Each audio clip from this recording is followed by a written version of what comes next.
we've completed part one. We know our specs, we know what the display requirements are, and we know what our data requirements are going to be.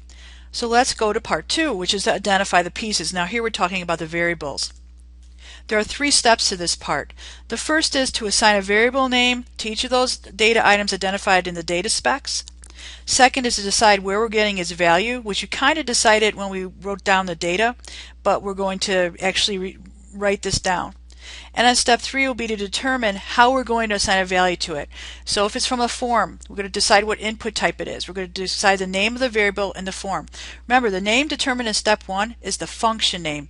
If you have form input, you're going to have two different names, one being the variable name in the form and one being in the function. So step one, we gave it its function name. Now we're going to say its form name. If it's hard-coded, we're going to write what value we're going to assign. If it's calculated, what other variables do we need, and what's the formula or the equation, and if it's from existing JavaScript function, and then what is the name of the JavaScript function and how to use it. So let's continue our example of our three buttons and different printable colors by doing part two.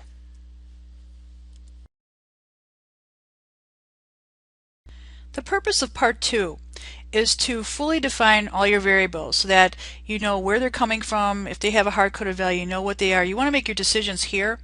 So we're looking just at the data part, and we have three variables, and I created a table that'll help me to keep track of these things.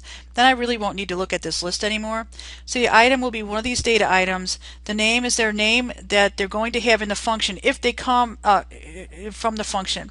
Then there's the source, where they're coming from, the name in the form if they come from a form, the input type if they're from a form, and their values if they're hard-coded. So my first value, my first data item is name. It's name in the function, so I'm going to give it its name now. I'm going to call it username. Its source is going to be the form. I want this to be in uppercase. It wants to fix it for me. Source is going to be form. If I had multiple forms, I would want to say, form 1, form 2. Now I want to give its name in the form.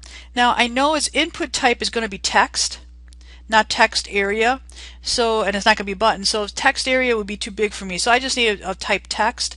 So that means the name in the form is going to be text name, and its value is not hard coded, so this doesn't apply. The second one is date. Its name in the function, I'm going to call it today date. Its source is going to be JavaScript. It's a JavaScript function. So source is going to be, actually I know it's going to be, I'm going to put date, and that indicates it's a JavaScript function. There is no name in the form, so I don't care. It's not coming from a form. The input type, since it's not coming from a form, I don't care about, and the value I don't care about because it's not hard-coded. My final variable is string. Its name in the function, I'm going to call it myString. And the source of it is going to be hard-coded. The name in the form doesn't have a name in the form because it won't be showing in the form. Won't have an input type. And the value is going to be hello. So I'm going to put in quotes to remind myself that this is going to be a string. Alright, so that's part two of the process for approach to simple programming. So let's continue with part three.